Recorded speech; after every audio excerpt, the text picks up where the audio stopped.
शिंगणापूर येथील जगप्रसिद्ध शनेश्वर देवस्थानमधील कर्मचारी भरती घोटाळा नुकताच उघडकीस आलेला ऑनलाईन पूजा ॲप, बनावट QR कोड, देणगी पावती पुस्तक या माध्यमातून झालेला महाघोटाळा तसेच पार्किंग, अन्नछत्र, गोशाळा, तेलाचे टेंडर अशा माध्यमातून येथील आजी माजी पदाधिकारी, कर्मचारी, पुजारी यांनी केलेली करोडो रुपयांची लूट हा सर्व भ्रष्टाचार उघडकीस आल्यानंतर तालुक्यात मोठा गदारोळ निर्माण झाला। यावर अनेक तक्रारी दाखल करण्यात आल्या, आंदोलने झाली। यानंतर या सर्व आरोपांची दखल घेत राज्य सरकारने नुकताच शनेश्वर देवस्थानाबाबत शासन निर्णय काढत देवस्थान ट्रस्ट बरखास्त करून त्यावर जिल्हाधिकारी यांची प्रशासक म्हणून नियुक्ती करण्यात आली। शासनाने अधिसूचना काढून देवस्थान सरकार जमा करण्यास आल्याचे स्पष्ट केले। श्री शनेश्वर देवस्थान विश्वस्त व्यवस्था अधिनियम 2018 लागू केला।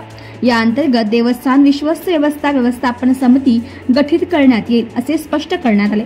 या पूर्ण लढ्यात काँग्रेसचे संभाजी माळवदे यांची भूमिका ही मोठी राहिली। देवस्थानमधील भ्रष्टाचाराच्या विरोधात मैदानात उतरून शिंगणापूर येथे 2 वेळा आमरण आंदोलन झालं।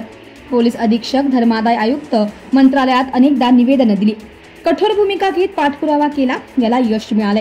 आज माळवदे यांनी शिंगणापूर येथील शनिदेवाचे दर्शन घेऊन अभिषेक केला। यावेळी शनेश्वर देवस्थानबाबत शासनाने घेतलेला निर्णय स्वागतार्ह असून आता तातडीने घोटाळे बहादरावर कारवाई करावी अशी भूमिका माळवदे यांनी मांडली आहे।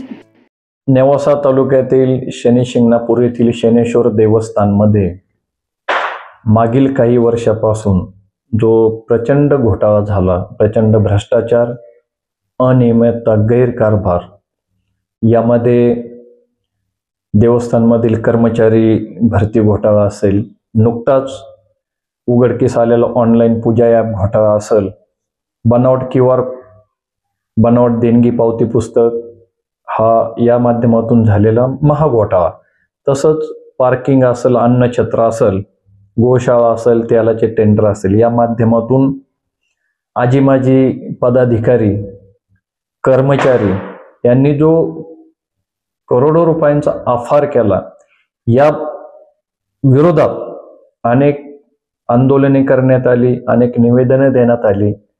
आम्ही देखील काँग्रेस पक्षाच्या माध्यमातून 2 वेळा आमरण उपोषण केलं। येथील अधीक्षक असतील, धर्मादाय आयुक्त असतील, मंत्रालयात विधी व न्याय मंत्रालय यांच्याकडे आम्ही पाठपुरावा केला, निवेदने दिली, या संदर्भात तक्रारी केल्या आणि आज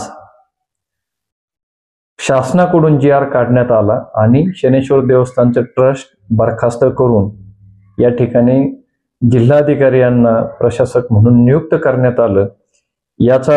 या निर्णयाचं, शासनाच्या निर्णयाचं आम्ही खरोखर स्वागत करतो।